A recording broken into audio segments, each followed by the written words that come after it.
નમસ્કાર મિત્રો, હું છું ડૉક્ટર શ્રવણકુમાર ખારાણી અને આપણી ચેનલ બીકમિંગ બેટર સાયકોલોજી હબમાં તમારું સ્વાગત છે.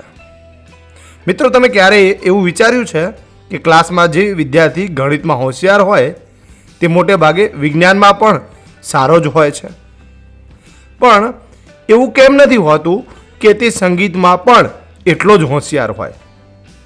બુદ્ધિની આ જ મૂંઝવણનો ઉકેલ માટે વર્ષ 1904માં બ્રિટિશ મનોવૈજ્ઞાનિક ચાર્લ્સ સ્પીયરમેને એક જબરજસ્ત સિદ્ધાંત આપ્યો, જેને આપણે બુદ્ધિનો દ્વિઘટક સિદ્ધાંત કહીએ છીએ. ટાટ, ટેટ કે જીસેટની પરીક્ષામાં આ સૌથી મોસ્ટ આઈએમપી ટોપિક છે. જો તમે આજનો આ વિડીયો છેક સુધી જોઈ લેશો તો ગેરંટીથી કહું છું કે પરીક્ષામાં તમારો એક પણ માર્ક જશે નહીં. તો ચાલો કન્સેપ્ટ સમજીએ. સ્પીયરમેને બુદ્ધિને કોઈ એક સળંગ વસ્તુ નથી માની, પણ તેને બે અલગ અલગ ઘટકો એટલે કે ફેક્ટરમાં વહેંચી છે. તેમના મતે આપણી બુદ્ધિમાં બે ફેક્ટર છે.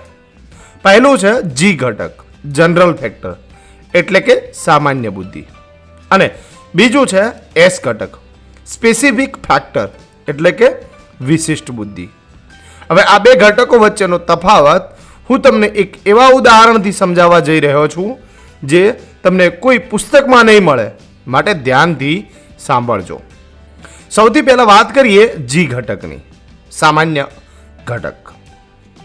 મિત્રો, આ જી ઘટક એ આપણી જન્મજાત એટલે કે ઇન્નેટ ક્ષમતા છે. તે આપણાને વારસામાં મળે છે. તમે જીવનમાં જે પણ માનસિક કે બૌદ્ધિક કામ કરો તેમાં આ જી ઘટક તો વપરાય જ છે. દરેક વ્યક્તિમાં તેનું પ્રમાણ અલગ અલગ હોય છે, પણ એક વ્યક્તિની અંદર તે આખી જિંદગી સ્થિર કોન્સ્ટન્ટ રહે છે. ઉદાહરણ તરીકે તમારો સ્માર્ટફોન, ફોનની બેટરી અને પ્રોસેસર એ તમારો જી ઘટક છે. જો ફોનનું પ્રોસેસર સારું હશે તો તેમાં બધું જ સારું ચાલશે. મિત્રો, જો તમને આ મોબાઈલની બેટરીવાળું ઉદાહરણ સીધું મગજમાં બેસી ગયું હોય તો અત્યારે જ વિડીયોને એક લાઈક ચોક્કસ કરી દો, જેથી મને આવા વધુ પ્રેક્ટિકલ ઉદાહરણો લાવવાનો ઉત્સાહ મળે. હવે વાત કરીએ બીજા એટલે કે એસ ઘટક, સ્પેસિફિક ફેક્ટરની. આ ઘટક જન્મજાત નથી હોતો, પણ આપણે વાતાવરણમાંથી પ્રાપ્ત એટલે કે એક્વાયર કરીએ છીએ. યોગ્ય તાલીમથી આપણે તેને વધારી શકીએ છીએ. આપણા ફોનના ઉદાહરણ પર પાછા આવીએ. ફોનમાં રહેલી અલગ અલગ એપ્લિકેશન્સ એટલે કે એપ્સ એ તમારો એસ ઘટક છે. ગેમ રમવાની એપ અલગ, ફોટો પાડવાની એપ અલગ, એવી જ રીતે રમતગમતનો એસ ઘટક પણ અલગ હોય અને સંગીતનો એસ ઘટક પણ અલગ હોય. હવે સૌથી મોટી ભૂલ વિદ્યાર્થીઓ ક્યાં કરે છે તે આપણે આગળની સ્લાઇડમાં જોવાનું છે, એટલે વિડીયો સ્કીપ બિલકુલ કરતા નહીં. મિત્રો, પરીક્ષામાં સૌથી વધુ પ્રશ્નો આ જ સંબંધમાંથી પૂછાય છે. સ્પીયરમેન કહે છે કે કોઈ પણ કાર્યમાં તમને સફળતા ત્યારે જ મળશે જ્યારે તમારી પાસે જી ઘટક અને તે કાર્યને લગતો એસ ઘટક બંને ભેગા થાય. માની લો કે વિરાટ કોહલી, તેમની પાસે શારીરિક ક્ષમતા જી ઘટક તો છે જ, પણ તેમને ક્રિકેટ રમવાની ખાસ તાલીમ લઈને પોતાનો ક્રિકેટનો એસ ઘટક પાવરફુલ બનાવ્યો છે.